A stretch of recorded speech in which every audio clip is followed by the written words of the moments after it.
Radhe Radhe my lovely friends. So welcome to my channel. And आज का हमारा टॉपिक जो हमने चैप्टर स्टार्ट किया था केमिकल रिएक्शंस एंड इक्वेशंस, हमने एनसीईआरटी से किया था। बट कुछ की पॉइंट्स होते हैं जिनको पढ़ने के लिए हमें उनकी डेफिनेशन और कुछ समझने के लिए हमें कुछ पॉइंट्स की ज़रूरत होती है जिनको हम किस तरीके से समझ सकते हैं। सो ये है मेरे हैंड रिटन नोट्स। और मैं अगर आपको हैंड रिटन नोट्स से चाहिए तो मैं डिस्क्रिप्शन में इसका PDF पिन कर दूँगी। सो स्टार्ट करते हैं हमारा चैप्टर। और इसका मेन अभी हम की पॉइंट्स पढ़ेंगे, इनको इजीली समझेंगे। उसके बाद में देखेंगे हमारे चैप्टर में अलग अलग एक्टिविटीज़, थ्योरम्स और बाकी सब कुछ। सो फर्स्ट की पॉइंट क्या हमारा केमिकल रिएक्शंस के बारे में। What is chemical reaction. हमारा चैप्टर तो है chemical reaction and chemical equation, but chemical reactions क्या होती है। A process in which new substances are form with new chemical may be physical also is form is called chemical reaction. हमारी chemical reactions क्या होती है, एक ऐसी process जिसके अंदर न्यू सब्सटेंसेस बनते हैं, न्यू केमिकल्स बनते हैं, न्यू केमिकल रिएक्शंस होती, न्यू केमिकल चीज़ें बनती हैं।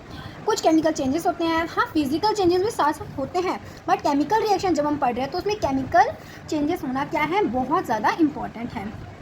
सो जिन भी प्रोसेस में केमिकल्स फॉर्म होते हैं, न्यू केमिकल्स बनते हैं, उसे हम क्या बोलते हैं, न्यू केमिकल चेंजेस होते हैं उन्हें हम क्या बोलते हैं, केमिकल रिएक्शन। केमिकल चेंजेस हम जैसे पढ़ चुके हैं पहले भी हमारी क्लासेस में कि केमिकल चेंजेस और फिजिकल चेंजेस क्या होता है। पूरा चैप्टर हमारे पास क्लास 6 में कि केमिकल चेंज क्या होता है, फिजिकल चेंज जिसमें न्यू सब्सटेंस फॉर्म होता है वो केमिकल चेंज होता है, जिसमें न्यू सब्सटेंस फॉर्म नहीं होता वो फिजिकल, और सब डिफरेंसेस हैं। अगर हमारे कुछ क्वेश्चंस में आते हैं, अगर इंपॉर्टेंट होंगे तो मैं ये भी आपके साथ बहुत ज़रूर शेयर करूँगी। तो केमिकल रिएक्शन जैसे Na+Cl हमारा क्या प्रोडक्ट बन गया, NaCl ये होता है हमारा table salt. H2 + O2 = H2O। आगे हमारा एक केमिकल रिएक्शन टेक प्लेस, एक हमें कैसे पता चलेगा केमिकल रिएक्शन है ये, उसके अंदर क्या क्या कुछ हमें कैसे पता चलेगा आगे क्या है। एक केमिकल रिएक्शन टेक प्लेस, हमें कैसे पता चलेगा कि हमारी केमिकल रिएक्शन हुई है। कुछ हमारे पास वो तो आइडिया तो होगा ना, तो वो क्या चीज़ें हैं जिनसे हमें पता चलेगा। चेंज इन स्टेट, उसकी स्टेट में कुछ चेंज आएगा। इवोल्यूशन ऑफ गैस प्रोड्यूस होगी। चेंज इन कलर में कुछ चेंज आएगा। और चेंज इन टेम्परेचर या तो बढ़ेगा या घटेगा। तो ये क्या होता है, हमारे केमिकल रिएक्शंस होती हैं। आगे क्या है हमारा chemical reactions and it's equation है। तो हम इक्वेशंस, अब केमिकल इक्वेशंस क्या होती है, हमने ये तो देख लिया कि केमिकल रिएक्शन क्या होता है। अब देखेंगे केमिकल इक्वेशन क्या होती है। जैसे मैथ्स में देखते हैं ना, केमिकल इक्वेशंस क्या होती है, जिसके अंदर इक्वल का साइन हो और उसमें दोनों साइड में लेफ्ट हैंड साइड और राइट हैंड साइड दोनों साइड कुछ ना कुछ होता है। कुछ उन सब के बीच में ना बोल सकते हैं कुछ रिलेशन होता है दो चीज़ों के बीच में। अब उनको हम किसी से, जैसे मैथ्स में तो हम इक्वल के साइन से करते हैं उनको आइडेंटिफाई या उनको क्लासीफाई, बट इसमें हम करते हैं किससे, हमारे एरो से।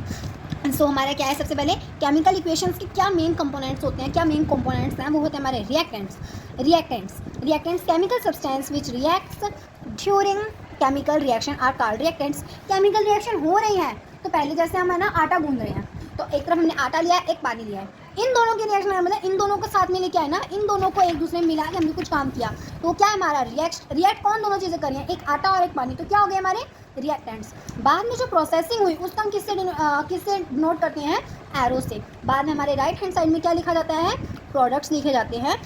Chemical substance that are formed और appear during chemical reaction are product. Chemical substances, जो भी केमिकल सब्सटेंसेस बन रहे हैं हमारे रिएक्शन कराने के बाद, उन्हें हम क्या बोलते हैं, उन्हें बोलते हैं प्रोडक्ट्स। जैसे हमने आटा और पानी मिलाया तो क्या बन गया, हमारा आटा गूंद गया, तो वो गुंदा हुआ आटा जो है वो क्या होता है, हमारा प्रोडक्ट होता है। अब इसमें एक हमारे पास नोट है, in chemistry combustion makes reaction with oxygen. अब साइंस में अगर हम केमिस्ट्री में देखें तो जब हमें कंबशन का नाम दे दिया जाए कि जब जैसे हमने देखा, कल हमने देखा था मैग्नीशियम वाली रिएक्शन, अगर हमने मैग्नीशियम का कंबशन किया है, कंबशन कराना मीन्स उसको जलाना, और कोई भी चीज़ जलती है तो वो किसके प्रेजेंस में जलती है, सिर्फ और सिर्फ ऑक्सीजन की प्रेजेंस में। अब केमिकल रिएक्शन होते हैं तो उसमें क्या क्या कंपोनेंट शामिल होते हैं, उसमें क्या क्या होता है वो हमने देख लिया।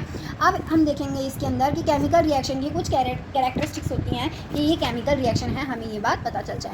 तो उसके अंदर जैसे हमने यहाँ देखा ना वही चीज़ें हैं, बट यहाँ डेफिनेशन, उसके बाद उसके डेफिनेशन, उसके कुछ एग्जाम्पल्स दिए हैं। जैसे हम देख सकते हैं चेंज इन स्टेट हम देख रहे हैं, जैसे CO2 है, CO2 क्या है हमारे पास, गैस है, और H2O ये क्या है हमारे पास, लिक्विड है। और आगे जाके हमने इनकी जब रिएक्शन कराई तो क्या बन गया हमारा प्रोडक्ट, CH3OH। ये हमारा क्या है, मेथानॉल है। ये हम पढ़ेंगे चैप्टर नंबर 4 कार्बोनाइलेटेड कंपाउंड में, क्योंकि हमने नोमेनक्लेचर वगैरह कैसे होता है। सो अभी आगे क्या है फिर हमारा चेंज इन कलर में कैसे चेंज होता है। जैसे हम देखते हैं ना कि हम रिएक्शन करा रहे हैं किसकी, CuSO4 कॉपर सल्फेट है उसमें जब हम Fe डालते हैं तो उसका कलर क्या होता है, पहले CuSO4 का कलर ब्लू है, बट बाद में उसकी रिएक्शन कराने के बाद FeSO4 बनता है जो कि हमारा क्या होता है, लाइट ग्रीन कलर का होता है। कॉपर का बन जाता है, हमारा कॉपर बन जाता है ब्राउन कलर का सब्सटेंस। तो आगे क्या दे रखा है इसके अंदर हमारे पास, इवोल्यूशन ऑफ गैस। गैस की इवोल्यूशन कैसे होती है, इवोल्यूशन ऑफ गैस, जैसे हमने PbNO3 लीड नाइट्रेट है उसको जब हम हीट करते हैं तो हमारे पास क्या बनता है, लीड ऑक्साइड बनता है, नाइट्रोजन डाइऑक्साइड बनता है और ऑक्सीजन गैस बनती है। ये एक नॉन सूटी फ्लेम की होती है और ये ब्राउन फ्यूमस सीक्रेट करती है। और रिएक्शन आगे क्या है, चेंज इन टेम्परेचर। टेम्परेचर में कैसे चेंज होता है, टेम्परेचर में चेंज होता है जैसे CaO+H2O है, हमने क्विक लाइम में जब हमने रिएक्शन करवाई वाटर की तो क्या बनता है, हमारा बनता है स्लेट लाइम बनता है। सो वो है हमारी रिएक्शन। और हीट हमारी इवॉल्व हुई है, रेस्पिरेशन और सब क्या है, हमारे चेंज इन टेम्परेचर होता है इसके अंदर। टेम्परेचर बढ़ना मतलब एनर्जी रिलीज होना बोल सकते हैं हम, थोड़ी तरीके से हीट बन रही है, वो टेम्परेचर रिलीजेशन है इसमें। और फॉर्मेशन ऑफ प्रेसिपिटेट हो सकता है, जैसे हम प्रेसिपिटेशन रिएक्शन देखते हैं। प्रेसिपिटेट क्या होता है, कोई भी सॉलिड प्रोडक्ट जो कि हमारे सॉल्यूशन के अंदर नीचे बैठ जाता है ना, उसे हम क्या बोलते हैं, प्रेसिपिटेट बोलते हैं। रिएक्शन के अंदर आगे हमारे प्रेसिपिटेट रिएक्शन भी आएगी आगे, मतलब हमारे चैप्टर में, सो वहाँ पे भी पढ़ेंगे इसे। आगे क्या है, PbNO3 + Ka, इसके अंदर क्या बना है, PbAlO2 + KNO3, ये क्या है हमारा, इसका येलो प्रेसिपिटेट है। ये इंपॉर्टेंट क्वेश्चन है, इससे रिलेटेड हमारे पास एक्टिविटी बेस्ड क्वेश्चन भी है और ऐसे भी क्वेश्चन है। आगे चेंज इन ऑर्डर, स्मेल में भी चेंज हो जाता है।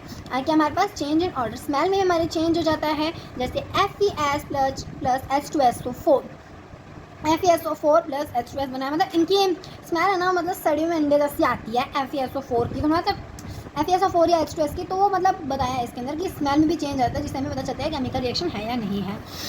आगे चेंज इन टेम्परेचर, जैसे हमने पढ़ा था, तो चेंज इन टेम्परेचर हमारा दो तरीके से होता है कि एक तो वो गैस उसको चाहिए, रिएक्शन होने के लिए उसको गैस चाहिए, जैसे हम देखते हैं डिकम्पोजिशन रिएक्शन में, तो या तो उसको चाहिए, हाँ उसको एनर्जी चाहिए होती है रिलीज करने के लिए, कोई भी चीज़ तोड़ने के लिए और सब, तो एंडोथर्मिक रिएक्शन होती है, एक एक्सोथर्मिक होती है। एंडोथर्मिक रिएक्शन में हमारी क्या है, हीट एब्जॉर्ब होती है, उसको हीट की ज़रूरत होती है, और एक्सोथर्मिक रिएक्शन होती है जिसके अंदर हीट रिलीज होती है। सो हम ये देख सकते हैं, जैसे हमारी एक फोटोसिंथेसिस है, उसे हम क्या बोल सकते हैं, उसमें हीट है ना, उसको चाहिए, उसमें क्या है, उसको हीट की ज़रूरत है, सनलाइट उसको चाहिए, और सनलाइट क्या है, सनलाइट से क्या मिलती है, हमें हीट मिलती है। और एक हमारी एक्सोथर्मिक रिएक्शन जिसमें हीट बन रही है, मतलब एनर्जी बन रही है, एनर्जी रिलीज हो रही है। सो हम वो देख सकते हैं, हमारी जो हम रेस्पिरेशन करते हैं, डाइजेशन रेस्पिरेशन करते हैं, इसके अंदर से हम CO2 वगैरह ले रहे हैं और सब, और ग्लूकोज के साथ रिएक्शन हो रही है, रेस्पिरेशन रिएक्शन, इसमें क्या है, हमारी एनर्जी बन रही है। सो ये हमारे से बेसिक की पॉइंट्स, और कल पढ़ेंगे अब हम बैलेंसिंग क्यों की जाती है, बैलेंस इक्वेशंस कैसी होती है और उन सब के बारे में। सो तब तक के लिए बाय बाय। और वीडियो अच्छी लगी हो तो लाइक करना, अपने दोस्तों के साथ ज़्यादा से ज़्यादा शेयर करना, ताकि वो भी क्लास 10 में मतलब उनके लिए बहुत हेल्पफुल हो सके वीडियोज़। और नेक्स्ट पार्ट के लिए चैनल को सब्सक्राइब करना। Thank you.